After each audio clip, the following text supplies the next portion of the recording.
higher,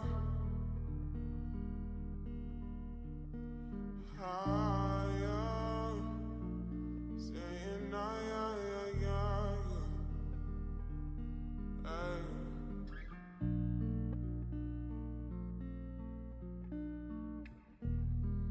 tell me why you're crying, how can it be, girl?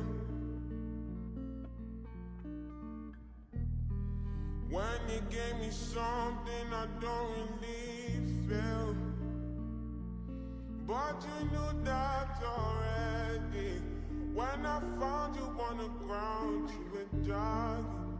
Now you call me to my yard uninvited. Hey y'all, it's Marshayla Monique. Welcome back to another contact video. Today I'm in my closet. Why am I in my closet? Because it looked aesthetically pleasing. Got my hair up in a bun, or like a half a bun or whatever. I don't know if I really like it. I feel like I look like that girl off of Monsters Inc. She's like I'll put a picture of her right here. But my braids are just really hot. I mean, my locks are just really hot and heavy. But yeah, we're in a closet, coming out the closet. Whoops, this is my coming out video. Yeah, it is 8:40. I start work at 9 a.m. So let's get into today's video. Today we are on our pumpkin spice wave. Is it cold outside yet? Is it fall vibes yet? No. Do I care? No. As soon as I see it in the store, I'm grabbing it. So it's literally just iced coffee with pumpkin and then cold foam mixed in with cinnamon. Like, come on now. I need to get like actual pumpkin flavoring so I can make like caramel macchiatos sub pumpkin, so I can make like pumpkin spice lattes, like hot ones. Like, let's wait till I get some pumpkin syrup. It's a and I'll make pumpkin cold foam too. Yeah. Anyways, today we're going to talk about my terrible attachment to alcohol and why I stopped drinking so much. So let's get into it. So the first time I ever had any taste of liquor, I'm pretty sure I was like 15 or 16. My brother had gave me some and like it was disgusting. But like also at 15, 16, everyone was partying and like I was never allowed to do anything, girl. Like I had to sneak and do stuff. So like everybody was partying at like 15, 16 and like they had already like been drunk, been blacked out like every weekend. I'm just like, I need parts of that. Like what the fuck? The first time I ever blacked out off of liquor, I was maybe, how old was I? I was 16 or 17. My mom had went out of town on vacation. Granted, I got 5 siblings, so my youngest brother wasn't there because he was obviously like under 10. But my mom had went out of town to California, and we basically threw a Project X party at the house.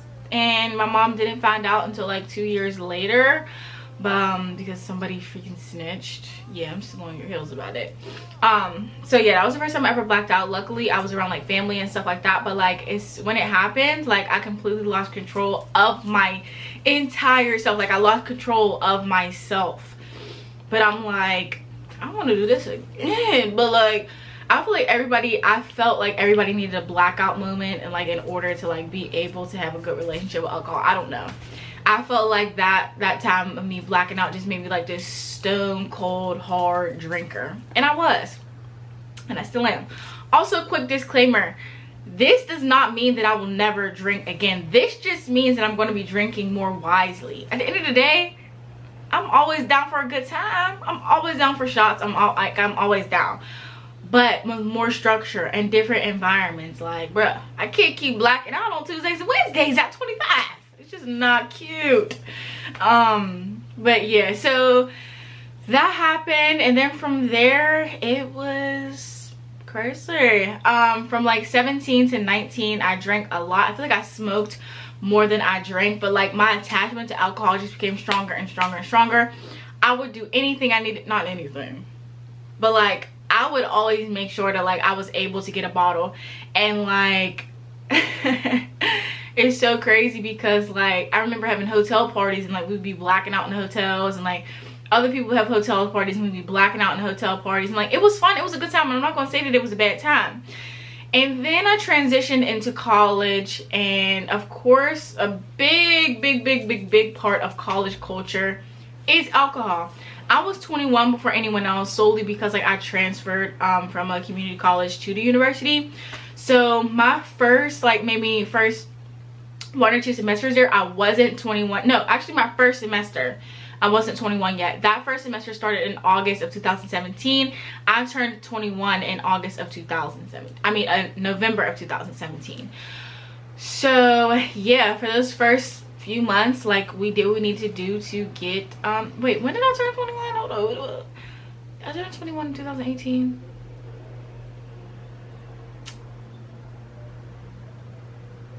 Yeah, I turned 21 in 2017. So that sounds crazy to say. 17, 18, 19, 20, 21, 22. About to be 26. Anyway, so like I said, drinking is a big part of college culture, and once again I wanted parts. And also like having brothers and stuff, and just like genetically I am able to take down a lot of liquor. I have drank so many people under the table. Like it became like this badge of honor that I had. I'm just like, y'all can't drink with me and y'all can't sit with me. So like that gave me like this power to where like I always wanted to drink. So in college, like we were getting lit. We were mixing Vladimir, we was mixing E&J, we was mixing Amsterdam. Disgusting. I'm gonna never touch any of those bottles ever again. E&J, Amsterdam, Vladimir, bottom shelf. It was like $12.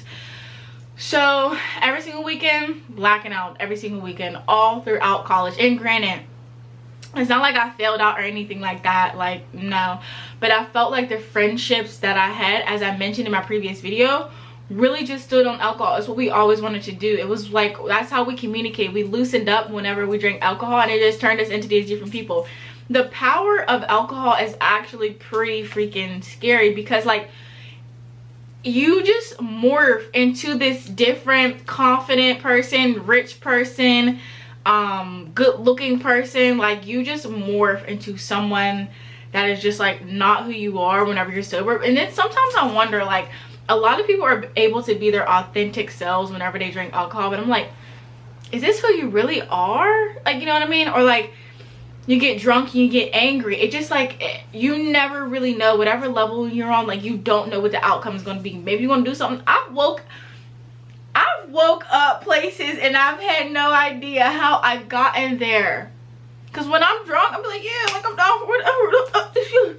Feel me? Like when I was in college and stuff like that, yeah, I'm like, you get drunk, it's just a yes to everything, and that's just so ugly. Like I remember one time, me and my old best friend, we woke up, it was like homecoming night or some shit like that, homecoming 2018, and yo, the night was just like super litty. I think we were drinking Captain Morgan. We're like, all right, let's switch it up, feel me, let's switch it up this weekend, go crazy, get some Captain Morgan.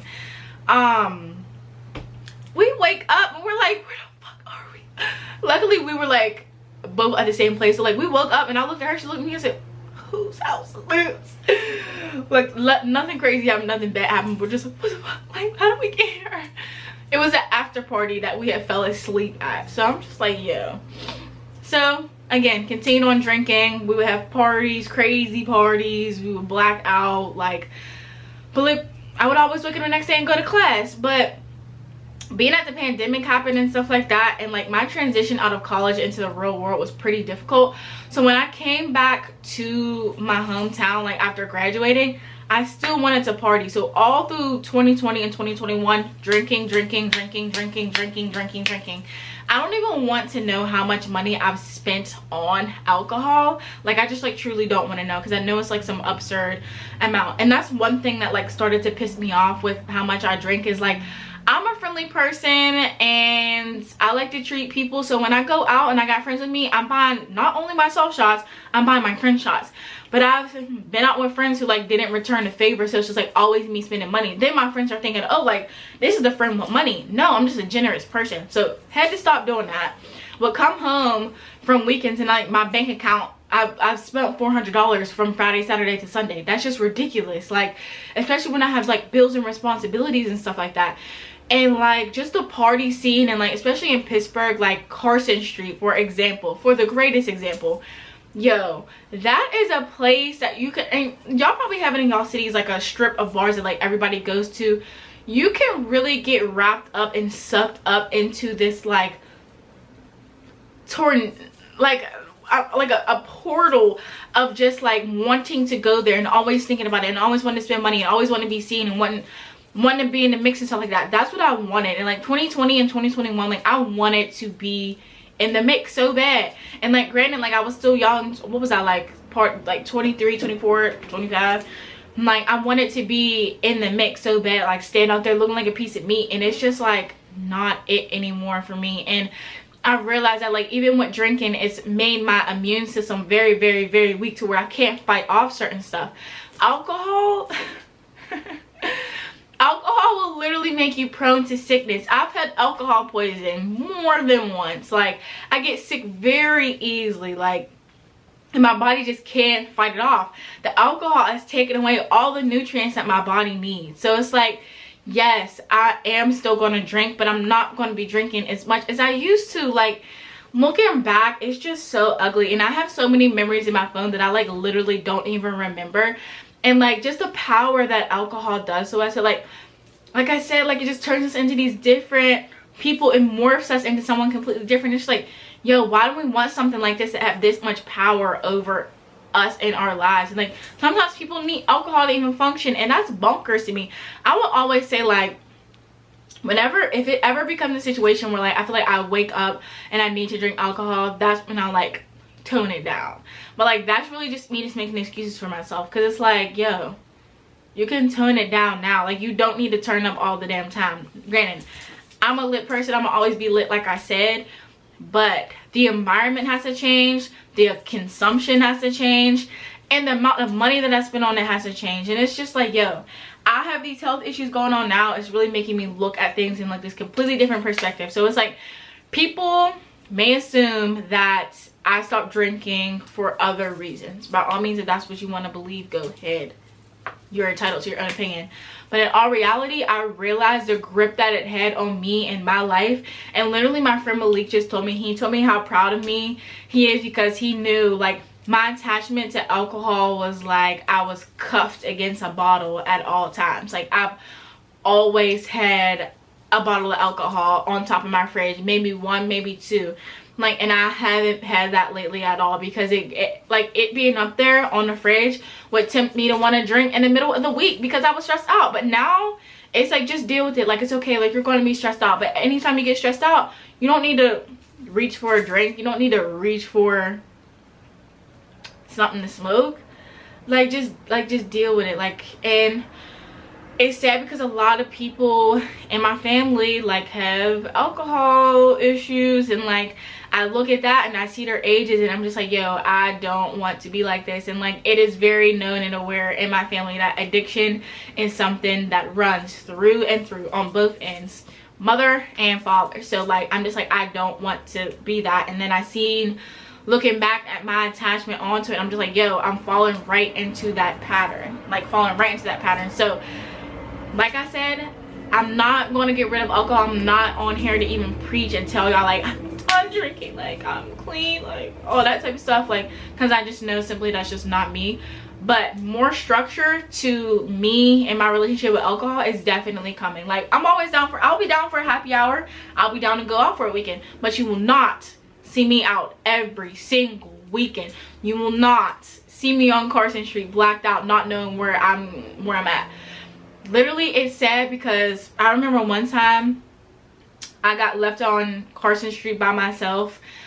Someone left me, and like it was one of the most traumatic moments of my life, because I was nearly blacked out. The cops kept coming up to me asking for, I was 25 by the way, just so y'all know. Yeah, I was 25. Actually, was I 25? No, I was 24 regardless. But yeah, I got left over there by myself, and like luckily I was able to get like rescued or saved or whatever, because the police were literally going to arrest me for public intoxication. And honestly, y'all, I'm not even going to say that was like a newsflash to me, because it wasn't at all. it wasn't. And then like at 25 I blacked out again over there, but luckily I was around like good friends and stuff like that and I didn't get left. But it was just like, yo, why are you doing this? And like sometimes I will also say like you need people to come into your life, and like a lot of people may think that I've changed because certain dynamics in my life have changed, but sometimes I feel like I needed this person to come into my life, because if they didn't, I'd probably still be down this entire rabbit hole of drinking and going crazy and just like not being able to get a grip on my life. And it's not like this person changed me at all. They just made me look at things from a different perspective, like, and collectively we come together and make this new perspective. And I'm able to feel safe and like able to also be honest that I'm not going to stop drinking. It's really just a safe place for me, and I'm glad that I've had this person come into my life and these people around me like motivate me to like change the dynamic of my life, because like I really didn't see things through like the lenses of other people, and the way that I was is just like, looking back at it, I'm just like literally ew. So I'll say this again too, for my old best friend. I don't know if she like watches my YouTube or anything like that, but like I seen like the grip that alcohol and had on her life as well, and like our friendship ended over alcohol. So yeah, I'm hoping that she's thriving as well. And I feel like I try to look at that situation from many different perspectives. Like maybe we needed to stop being friends because like we both needed to fix our attachment to alcohol, because addiction ran in her family as well. So yeah, I felt like that was like the main factor in our friendship, and it's just like so ugly because like outside of alcohol I really felt like we didn't have anything, which is another thing that I realized. Like outside of alcohol and getting rid of alcohol, not getting rid of the alcohol dynamic in my life has made me realize that I really don't have too many friends. Changing the like dynamic that alcohol had on my life, I realized that I didn't really have too many friends outside of like my drinking and partying life, which is like kind of sad, honestly. I ain't even gonna lie to you, it's kind of sad. But I'm happy with the decisions and the choices that I made.